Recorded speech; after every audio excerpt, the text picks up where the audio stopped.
প্রত্যেক দিন জপ করবেন তো? জপ করবেন?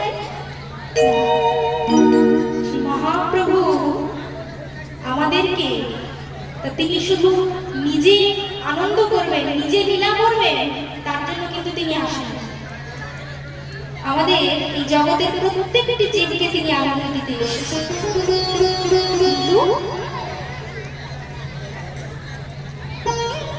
কিন্তু আমরা সেই আনন্দের ইঙ্গিতটা বুঝতে পারছি। আজকে যদি ডাক্তারবাবু বলে যে আপনাকে সকাল থেকে 3 কিলোমিটার হাঁটতে হবে, আমরা কিন্তু হাঁটতে শুরু করব, সকাল থেকে হাঁটতে শুরু করব। আজকে ডাক্তারবাবু বলছেন যে থেরাপি করতে হবে, যাদের দেখবেন প্যারালাইসিস হয়ে যায় ডাক্তারবাবু থেরাপি করতে হবে।